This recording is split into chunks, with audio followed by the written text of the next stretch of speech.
Hola a todos y bienvenidos a Formación Comunista. Yo soy Pau Botella y hoy vamos a desmontar algunos argumentos liberales.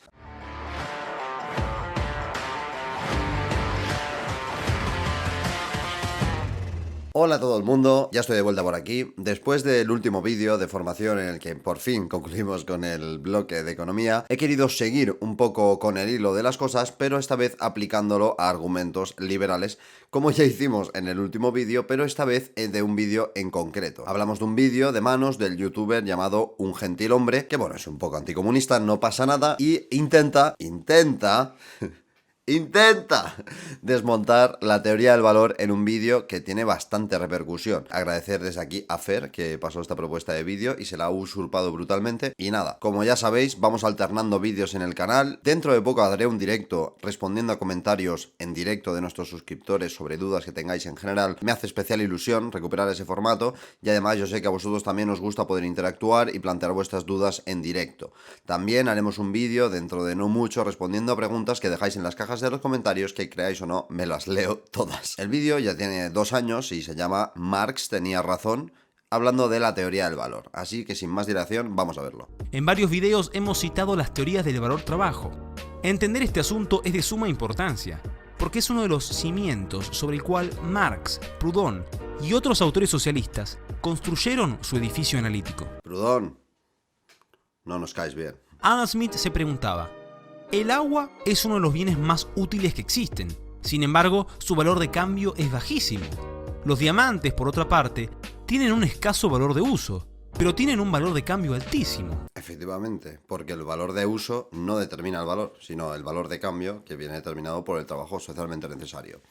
Voy metiendo conceptos ya que aún no se ha metido en la teoría de Marx, no de Proudhon. La conclusión de estos pensadores es que el capitalismo es injusto, porque la explotación es una característica intrínseca de sus métodos de producción. No se trata de que un sistema sea injusto, se trata de que el sistema sustituya un sistema antiguo, que era el feudalismo, por unas relaciones sociales de producción mucho más eficientes, pero que son relaciones que con el tiempo también se vuelven caducas y que necesitan ser cambiadas por la planificación, por la socialización de la producción.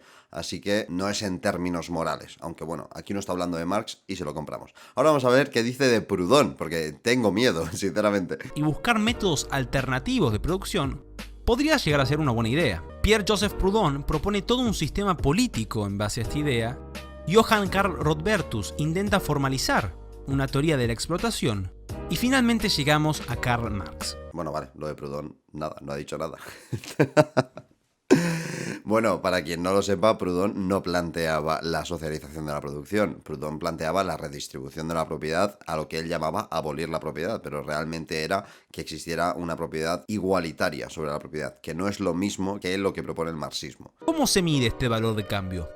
Para Marx deberá medirse por la cantidad de trabajo, pero ese trabajo es el trabajo socialmente necesario y depende de los promedios del contexto productivo y tecnológico de cada sociedad. Bueno, a la pregunta de esto, de cómo se puede calcular esa cantidad de trabajo socialmente necesario, eso viene dado por la competencia que compara sus productos, sus valores de uso en el mercado. Al comparar unos con otros y competir muchos por producir los mismos productos, acaba estableciéndose una media de valor, la cual los capitalistas no se pueden inventar. Se establece un trabajo medio entre esas mercancías al cual se tienen que atender los capitalistas si no quieren arruinarse. O sea, el mercado es la forma de expresión de ese trabajo abstracto, que no concreto, que se encierra detrás del valor de cambio de las mercancías. Sin embargo, el valor de uso viene determinado por ese trabajo concreto que efectivamente no se puede comparar de manera concreta. No puedes comparar el producto de un carpintero y el producto de un pintor sin tener en cuenta el único elemento en común que tienen, que es ese trabajo abstracto, esa inversión de esfuerzo psicológico, físico, para transformar la naturaleza, la materia prima o lo que venga dado y convertirlo en una mercancía nueva que efectivamente encierra ese trabajo y por lo tanto ese valor. El filósofo alemán explicará que la explotación está en la esencia del capitalismo, que es inherente a su estructura de producción, y será detallista de cómo los capitalistas se apropian de la plusvalía que le corresponde a los trabajadores. Bueno, aquí no hay debate, o sea, ya lo hemos hablado demasiadas veces, pero la demostración de que la explotación existe más allá de la explicación marxista de cómo es el proceso de producción y de cómo el empresario inevitablemente solo va a poder extraer un valor extra robando trabajo al obrero, se puede ver mejor en la distribución de la producción una vez ya se ha vendido en el mercado, donde acaba la riqueza que genera el hecho de producir y de vender. ¿Por qué los trabajadores reciben menos y peor esta riqueza en comparación a la capa de propietarios que la reciben en cantidades ingentes? ¿Por qué el paro afecta principalmente a los trabajadores? ¿Por qué las crisis las pagan los trabajadores? ¿Por qué los empresarios han luchado históricamente para que no se redujese la jornada de trabajo y mantener jornadas de 16, de 13, de 12 horas? ¿Por qué se han empeñado en mantener esta estructura en el proceso de producción? ¿Y qué tiene que ver esto con la implicación del trabajo en el mismo? Son el tipo de preguntas que hay que hacerse. Pero obviamente, esta no está exenta de críticas. Aquí van 5 de las más frecuentes. 1. La supuesta igualdad en el cambio. Como vimos antes, Marx afirma que en el cambio, las mercancías implicadas tienen un denominador común de una misma magnitud. Tienen que ser necesariamente valores de cambio permutables los unos por los otros o iguales entre sí, de donde se sigue, primero, que los diversos valores de cambio de la misma mercancía expresan todos ellos algo igual. Segundo, que el valor de cambio no es ni puede ser más que la expresión de un contenido diferenciable de él, su forma de manifestarse. ¿De dónde siguen estas afirmaciones? De ningún lado. Y ya está, vete a tu casa, nen. Más no saca de ningún lado, ni tiene ningún sentido histórico ni científico. Para nada. El hecho de que toda la economía se base en intercambiar productos y todos esos intercambios se basen en buscar una equivalencia continua, si no es con el dinero, con otra mercancía, no implica que tiene que haber nada en común. Es algo que dependiendo de la época y del país es distinto a que sí. Ah, no, espera, que es igual en todos los sitios. Ah, no, espera, que ha sido históricamente coherente con la idea de que es el trabajo lo que está detrás del valor de las mercancías. Porque cuando se introducían, por ejemplo, las mejoras técnicas en el ámbito textil que nombra Marx en El Capital, se reducía el precio de las mercancías producidas de una manera mucho más rápida y menos costosa para el empresario. ¿De dónde sale esa diferencia de valor? ¿Por qué cada vez las ramas más tecnificadas son capaces de ofrecer productos más complejos y difíciles de producir, pero que a la vez, gracias a las mejoras técnicas, son más baratos en comparación a cómo se producía antes?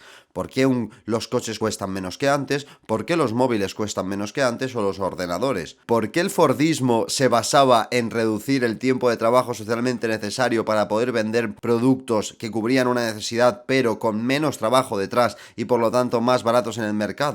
Que es la base de la supuesta clase media americana. ¿De qué está hablando? ¿Cómo que no lo saca de ningún lado? Se llama historia. Se llama realidad económica de todos los países del mundo. Si en cada país fuera distinto, o si la historia hubiera dado saltos y se hubieran estado intercambiando factores unos por otros, pero que no es el caso. Que se siguen cumpliendo las predicciones sobre la teoría del valor trabajo, sobre los efectos de reducir el trabajo invertidos en una mercancía, que los trabajadores siguen percibiendo menos parte de la riqueza nacional a pesar de ser los productores principales, porque hay una apropiación de trabajo ajeno, si no, no se puede explicar. El único elemento al que le puedes extraer un valor extra en el proceso de producción es el trabajo, la fuerza de trabajo. ¿Cómo que no lo saca de ningún sitio? Es que no entiendo. ¿Qué más elementos hay entre las mercancías? ¿Cómo no va a haber un elemento común capaz de ponerlas en equivalencia si todos los días hay mercancías que se ponen en equivalencia unas con otras? No es necesaria la existencia de una magnitud de igualdad para que se produzca un cambio, y menos aún que sea un elemento común único y universal. Justamente los intercambios implican como condición suficiente una desigualdad de valoraciones subjetivas, es decir, valoraciones opuestas, no iguales. No es un elemento único y universal del intercambio. Sin embargo, el intercambio se da igual en todas las partes del mundo. Y donde hay clases, o sea, en todo el mundo, el capitalista percibe más parte de la riqueza nacional que los trabajadores. ¿Cómo pasa esto? ¿Cómo? Cuando hay avances técnicos, se reducen los precios de los productos que se venden en el mercado. ¿Cómo puede pasar esto? Es imposible. Un gentilhombre me está decepcionando, ¿eh? La desigualdad subjetiva de los agentes que intervienen en el intercambio. Nos va a hablar de esto, ¿no? Entiendo que es que una persona le sobra algo y otra persona la necesita, ¿no? Vamos a ver. No existe una medida objetiva de la demanda subjetiva en el mercado. Pero vamos a ver, ¿cómo que no?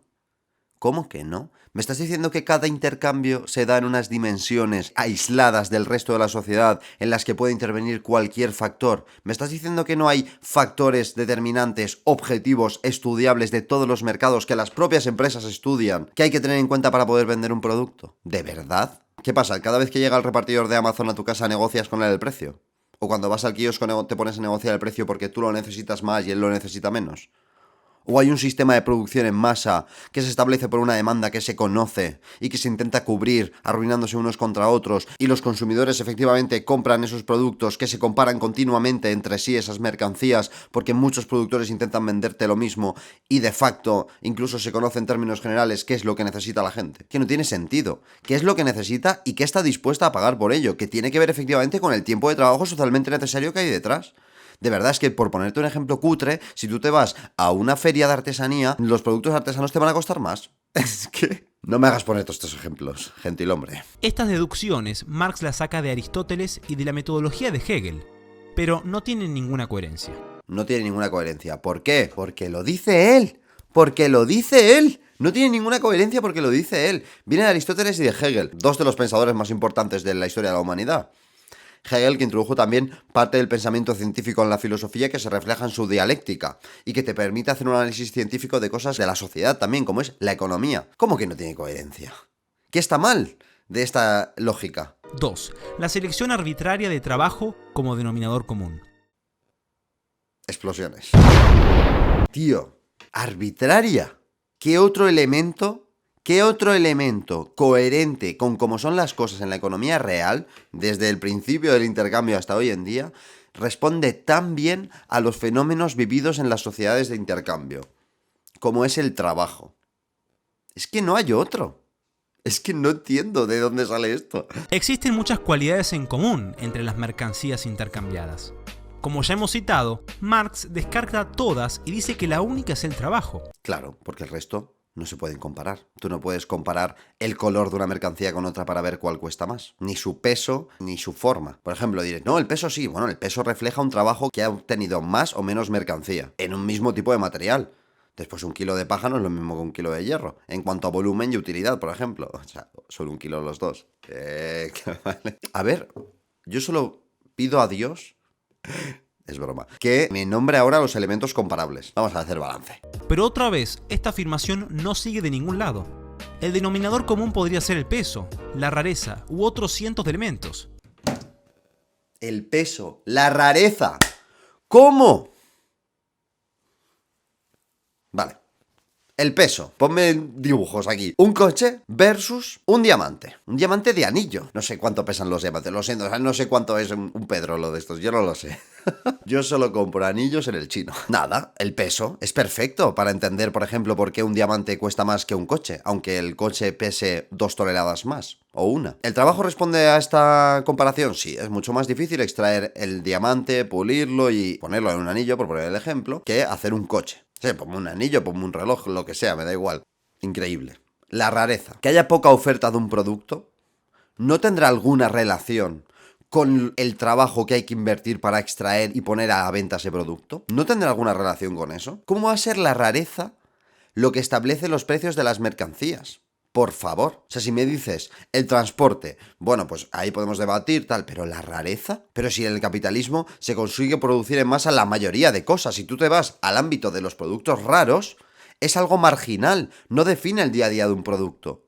Hay medias de precios, hay medias de demanda y de oferta en una situación normal, que es lo que vemos todos los días. No vivimos en el capitalismo de las rarezas, lo siento mucho. Además, lo de la rareza, hablando de, obviamente, de productos reproducibles, que bueno, ya hablaremos de los no reproducibles, ¿de dónde viene? ¿De su difícil obtención? ¿De la cantidad de trabajo que es necesario para tener ese producto puesto en el mercado? ¿O es la rareza?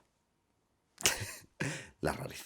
Marx podría haber propuesto una teoría del valor energía. ¡No! ¡El valor energía! Sabía que iba a llegar este momento, estoy emocionado. ¿Qué energía? ¿Qué dices? ¿Me vas a hacer Reiki? El valor energía, dice. Pero vamos a verlo. Afirmando que el elemento común de las mercancías es el requerimiento de un gasto energético, que de hecho se podría cuantificar en julios. ¿Cómo se produce el gasto energético para producir cualquier mercancía? A través del trabajo. Si quieres calcular la energía invertida a través del trabajo, con una magnitud cualquiera, pues muy bien, estupendo. Eso no excluye el trabajo. Lo más gracioso de esta teoría es que implica la transformación de algo en otra cosa, lo cual define de por sí al trabajo en cuanto al papel del hombre. ¿Por qué? Me estoy quedando a cuadros, de verdad, no entiendo. La teoría de la energía. Gracias, gentilhombre. Seguimos con tu demostración científica, es increíble, ¿eh? Es que Marx era un ignorante, no utilizó cientos de excepciones, solo se escribió El Capital. 3. El tiempo de trabajo socialmente necesario es un concepto vago.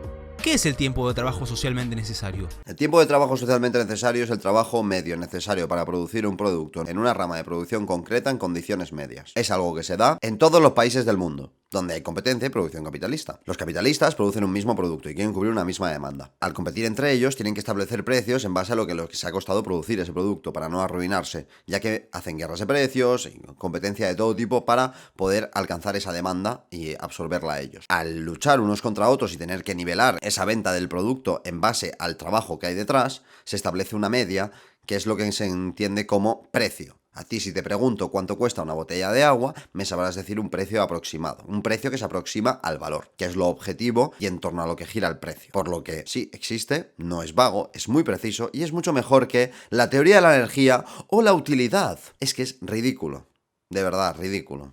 Se pretende explicar objetivamente mediante promedios lo impromediable, que son las diferentes capacidades y características de cada individuo. Pero si pasa todos los días en el mercado esto. Todos los días las empresas compiten y se establecen medias de trabajo socialmente necesario que establecen el valor medio en torno al cual gira el precio por el que te venden un producto. Pasa todos los días, en cualquier punto de venta. Es que no entiendo esto. ¿Cómo que no se pueden comparar todos los individuos en sus situaciones concretas? Si eso es lo que hace el intercambio, eso es lo que hace tu maravilloso sistema capitalista. Que no pasa nada, que es increíble, o sea, es mucho mejor que la vida económica en el feudalismo. Pero, ¿cómo que no ocurre? Todos los días se compara la producción de unos con otros y se establecen medias. Si tú no eres capaz de producir mejor que la media, te arruinas. Sin embargo, si eres un monopolio que invierte millones en I+D y en tecnología para producir más y mejor, tienes una ventaja respecto a esa media. Y puedes vender productos por encima de su valor. Sin embargo, yo me arruinaría o me acercaría a la ruina porque vendería, por ejemplo, si me monto yo una empresa mañana, productos por debajo del valor real de ese producto y no sería capaz de ingresar dinero suficiente con el que poder recuperarme y seguir vendiendo. Es un concepto muy impreciso. Además, este depende últimamente de la oferta laboral y la demanda, elementos que Marx descarta en su análisis. ¿Cuándo descarta Marx la oferta laboral o la demanda en sus análisis? Pero tú te has leído El Capital, chaval. Chaval, pero de verdad, ¿cuándo hace eso Marx? Si no para de poner supuestos. 4.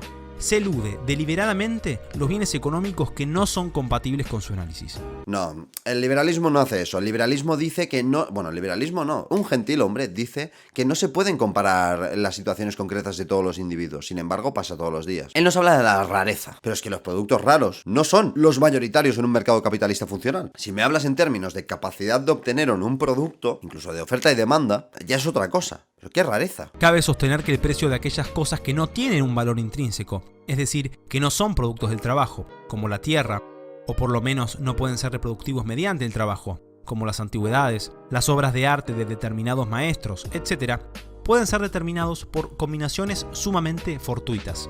Efectivamente, Marx está hablando de productos que no tienen un trabajo detrás, pero que igualmente se intercambian en el capitalismo. Y sí, algunas de ellas son condiciones fortuitas las que permiten el intercambio de unos por otros. O, por ejemplo, si yo tengo una tierra donde se pueden plantar, por ejemplo, y ya está preparada para plantar cualquier tipo de árbol, y yo lo tengo así porque lo he obtenido así, y yo lo vendo, lo venderé en base al coste medio necesario para que ese producto sea así en general, aunque yo lo tenga ya establecido así y no tenga que hacer ningún trabajo para obtenerlo. Y sí, efectivamente, hay productos como los que nombro aquí, antigüedades, obras artísticas de maestros históricos, etcétera, que se establece una relación fortuita entre el comprador y el vendedor porque es algo fortuito en comparación a la gran cantidad de productos que se compran y se venden en el mercado capitalista. Aquí no hay mucho para decir.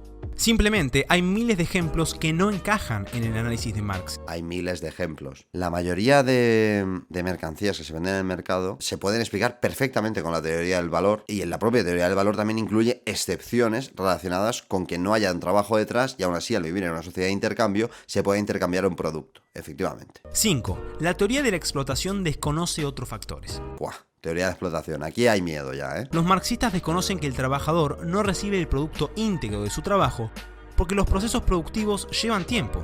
todavía no se utilizaba la ley de la preferencia temporal y lo que esto conlleva.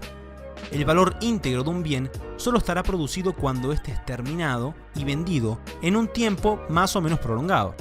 El trabajador, por lo tanto, recibe el beneficio esperado descontado por el interés, o para ser más técnico, el valor descontado por el tipo de interés de la productividad marginal. No vamos a meternos en teoría económica hoy, porque esto pretendía ser un vídeo ligerito y ya se me está alargando, y no os preocupéis que hablaremos de productividad marginal y del interés.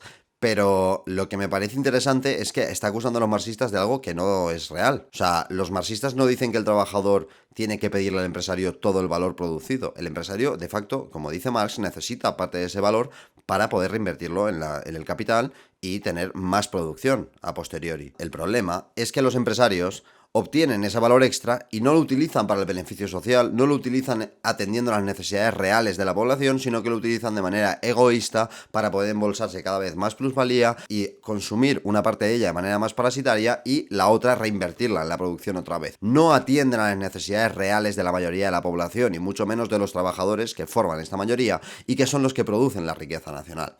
Más allá de teorías sobre si existe la explotación o no, es obvio que el interés privado de esos propietarios de los medios de producción choca con los intereses generales de la sociedad. Y ahí es donde está el kit de la cuestión de la explotación. No es una cuestión de condenarla moralmente ni de decir que el empresario tiene que pagarle todo al obrero, porque si le paga todo el empresario al obrero, se arruina el empresario. Eso cualquier marxista lo sabe. La teoría del valor nos explica claramente que al ser el trabajo el único elemento variable en el proceso de producción, es el único elemento que representa una fuente real de beneficios para el empresario. Los valores en el mercado no son inventados, ni se establecen de manera subjetiva por individuos que no se pueden comparar unos con otros. Están muy establecidos y los empresarios lo saben mejor que tú y que todos los liberales, porque son los que se enfrentan a esa producción y los que tienen que saber cómo explotar a sus trabajadores. Si el trabajador desea recibir el producto íntegro de lo que produce, simplemente debe hacerse cooperativista, pero lo recibirá recién cuando finalice el proceso productivo. Bueno, por cierto, eso de hacerse cooperativista me hace gracia. Las cooperativas no pueden competir con ninguna gran empresa. Fin. No existe la cooperativa como alternativa a nada. Vete con tu amigo Proudhon a hablar de esto, ¿vale? La cooperativa es una empresa capitalista más y es un modelo que no es funcional en contra de sociedades anónimas. No lo es. En el capitalismo predomina una cosa sobre otra. Sé que te sorprenderá, porque como todo se supone que es subjetivo, pues esto como puede ser, pero no lo es. Tampoco es subjetivo esto. Las cooperativas no tienen viabilidad en el capitalismo a gran escala. Eso se lo reservan para los grandes magnates. ¿Representan estas críticas el fin del marxismo? Es evidente que afirmar que la teoría marxista es válida tiene sus dificultades. No es necesario decir que el marxismo es completamente falso, sino completamente inútil. El marxismo es completamente inútil. Por favor, ponme imágenes aquí de la Unión Soviética. Sí, ¿vale?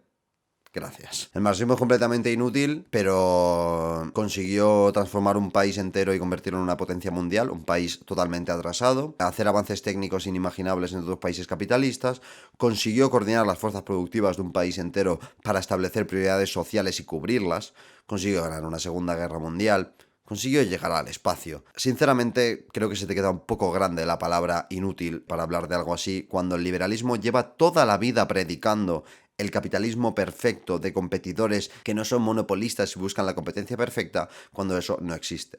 El marxismo es la ideología de las revoluciones, es la ideología que hizo que la burguesía se aterrorizara en todo el mundo y aún hoy en día le tiene miedo a esta ideología porque sabe que es real y funcional. Y no solo es capaz de organizar revoluciones, sino que además es capaz de establecer relaciones sociales de producción distintas cualitativamente al capitalismo, y no cooperativismo extraño, y hacer que funcione más y mejor que el capitalismo. Así que, bueno, inútil no es la palabra, creo yo. Bueno, chicos, hasta aquí el vídeo. Me he enfurecido un poco, no pasa nada, que esto es un canal de crítica también. No sé si esto lo verá un gentilhombre, pero no te enfades, nosotros somos así. Y espero que te tomes esta crítica como algo bueno. Y si no, pues no sé, tío, vete con los marginalistas a hacerte un café, tío. ¿Qué quieres que te haga? Muchas gracias a todos por vernos. Seguid mandándome vídeos así, porque a mí me da gusto seguir haciendo este tipo de cosas aquí. Encima me parece divertido y nos sirve también para aplicar todo lo que hemos estado aprendiendo en las formaciones de economía del canal. En general hemos hecho ya bastantes vídeos de formación sobre marxismo, unas seguidas y coherentes con la anterior, que lo voy a dejar por aquí arriba en la lista de reproducción que tenemos en el canal. Muchísimas gracias, como siempre, por seguirme, por apoyarme y por darnos difusión allá donde vais, que yo sé que hacéis una labor divulgativa también vosotros muy importante. Espero que os haya gustado y nos vemos en el próximo vídeo, donde hablaremos de imperialismo.